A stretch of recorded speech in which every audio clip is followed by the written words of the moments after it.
ever noticed something strange in the job market? Two candidates applying for the same role, one of them receives multiple interview calls within weeks and the other sends dozens of applications and hears nothing back.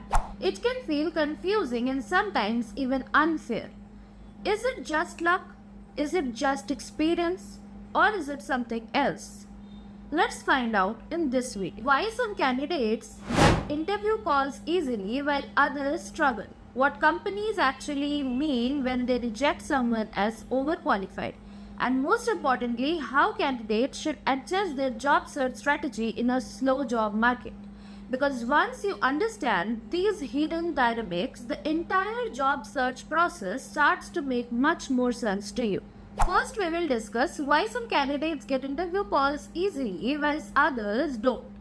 Most candidates believe that interview calls depend on skills and qualification, but in reality, interview calls often depend on something even more important: visibility and positioning. Let's start with resumes. Recruiters often spend less than 10 seconds scanning a resume.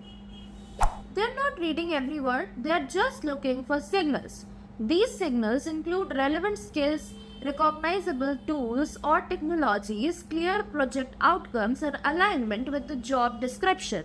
If these signals appear quickly, the resume moves forward. And if they don't, the application may be rejected even if the candidate is capable.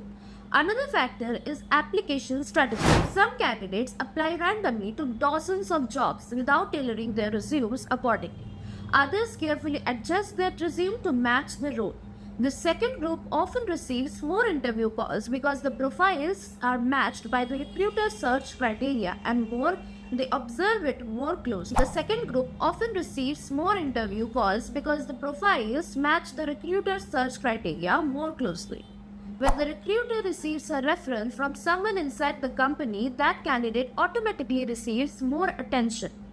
This doesn't mean referral guarantee a job, but they often increase the chances of getting interviews in the first place. So the difference is not always about intelligence or talent. It's mostly about whom you sit and whom you not.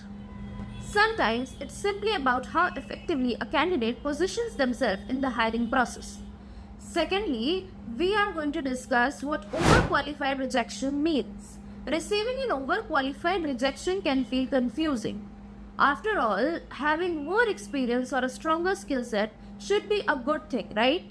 So why would companies reject someone for being overqualified? In many cases, the real concern is role alignment. Hiring managers worry that a candidate with a higher experience might become bored with the role, expect faster promotions, or leave the company quickly for a better opportunity. From the company's perspective, hiring someone who might leave in 6 months can be risky. Recruiting, onboarding, training new employees takes time and money. Another reason is salary expectations. If a candidate appears significantly more experienced than the role requires, the hiring team may assume that the salary expectations will be higher than the budget. Now comes, instead of negotiating, they sometimes choose a candidate whose experience level is more closely matches the role. There can also be concerns about the team dynamics. For example, if a candidate has previously held senior positions, the hiring managers would wonder whether the person will feel comfortable reporting to a less experienced manager. So when the company says overqualified, they mean something is different. They actually may be saying, we are not sure this role will keep this candidate engaged for a long time. Or we are concerned about the expectations and retention. Understanding this can help candidates adjust how they present themselves during the hiring process. Next is how candidates should adjust strategy in a slow job market. When the job market slows down, hiring processes change. Companies become more cautious, there are fewer open roles and more candidates competing for each position. This means the traditional strategy of simply sending many applications before becomes less effective.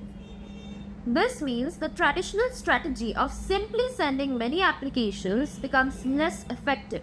Instead, the candidates need to shift toward a more targeted approach. First is to focus on quality over quantity. Instead of applying to 50 jobs with the same resume, spend more time researching the roles more closely that match your skill sets. Tailor your resume and application to highlight the most relevant experience. Second comes strengthen your professional visibility. This could mean sharing insights, projects, or learning experiences on a professional platform. Recruiters often search for candidates online. When they see someone actually engaging with the industry topics, it signals enthusiasm and expertise. Third is to continue building the skills that match your current job market. In a slow market, companies often prioritize candidates who can quickly contribute to existing projects. Learning tools, technologies, or methods that are actively used in industry can make a candidate stand out. Finally, maintain patience and consistency. Job markets move in cycles. There are periods of rapid hiring and periods of slow growth. The candidates who continue improving their skills and refining their strategy are usually the ones who succeed when opportunities begin to increase again. I would like to give you some of the final thoughts about the job search. These job search processes can feel unpredictable, but when you understand the patterns behind hiring decisions, it becomes easier to navigate. Interview calls are often influenced by how well candidates position their experience and visibility. Overqualified rejections usually reflect concerns about the role alignment rather than capability. Okay, so with this, we have come to the end of this video. The key is to treat job searching not just as an application process but a strategic career project. If you found this video helpful, subscribe for more insights on career, hiring strategies, and professional growth.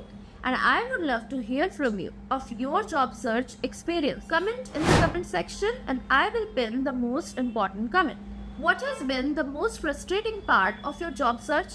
Let me know in the comments. Your question might become the topic for our next video. Until then, keep learning, keep improving, and I will see you in the next one. Let me know in the comment sections.